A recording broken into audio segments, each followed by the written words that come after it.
Romo Patris dipolisikan antara luka dan fakta ketika sejarah gereja menjadi delik hukum.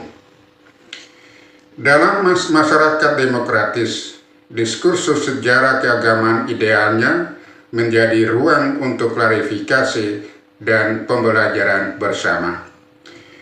Namun di Indonesia, kerangka hukum penodaan agama kerap digunakan untuk merespon pernyataan atau kajian teologis yang dianggap ofensif. Kasus pelaporan Romo Patris terjadi dalam konteks ini. Sebuah kajian tentang reformasi Protestan diinterpretasikan sebagai penghinaan, bukan refleksi historis. Yang pertama, latar belakang historis. Reformasi Protestan pada abad ke-16 merupakan peristiwa yang mengubah lanskap kekristenan. Dimulai sebagai kritik terhadap penyalahgunaan wewenang di dalam gereja Katolik. Gerakan ini berkembang menjadi pemisahan struktural dan teologis. Tokoh-tokoh seperti Martin Luther, Zwingli, dan John Calvin memperkenalkan prinsip sola scriptura dan sola fide, serta menolak beberapa sakramen dan otoritas paus.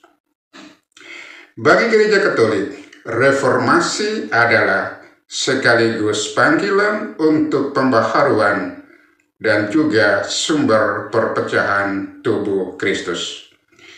Fakta historis ini tercatat dalam dokumen-dokumen resmi seperti Dekret Konsili Trente. Namun, pembahasan terbuka tentang sisi gelap reformasi kerap menimbulkan resistensi, terutama ketika disampaikan di ruang publik tanpa penyaringan bahasa yang diplomatis. Yang kedua, antara luka dan fakta. Luka yang dimaksud di sini adalah memori kolektif komunitas beriman yang merasa identitasnya dipertanyakan. Fakta yang diangkat Romo Patris Allegro tentang fragmentasi denominasi, konsekuensi doktrin, dan perpecahan kesatuan gereja adalah bagian dari catatan sejarah yang dapat diverifikasi. Namun bagi pihak tertentu, fakta ini terasa seperti serangan terhadap iman mereka. Fenomena ini menunjukkan bahwa satu, fakta sejarah tidak netral secara emosional ketika menyentuh identitas keagamaan. Yang kedua, memori iman yang belum diperdamaikan akan mudah berubah menjadi kemarahan. Ketiga, ruang dialog teologis yang sehat belum sepenuhnya terbangun di masyarakat. Yang ketiga, sensitivitas dan delik hukum. Delik penodaan agama di Indonesia yang diatur pasal 156A KUHP memiliki ruang interpretasi yang sangat luas. Akibatnya, kritik terhadap doktrin atau sejarah agama sering dianggap memenuhi unsur delik hukum jika memicu rasa tersinggung pada kelompok tertentu. Dalam kasus Romo Patris, yang pertama, ia berbicara dari perspektif teologis Katolik yang sah secara akademik. Romo berbicara dari perspektif teologis Katolik yang sah secara akademis. Yang kedua, Romo tidak ada ujaran kebencian yang disampaikan oleh Romo. Tidak ada ajakan kekerasan. Tidak ada ujaran kebencian yang disampaikan oleh Romo Patris. Yang ketiga, tuduhan muncul karena tafsir subjektif terhadap pesan yang disampaikan itu. Hal ini memunculkan dilema. Sejauh mana diskursus teologi bisa bebas sebelum dianggap melanggar hukum? Yang keempat, cermin sejarah sebagai pemicu. Istilah cermin sejarah dalam kasus ini menggambarkan fungsi kajian Romo Patris memantulkan kembali realitas masa lalu gereja, baik Katolik maupun Protestan.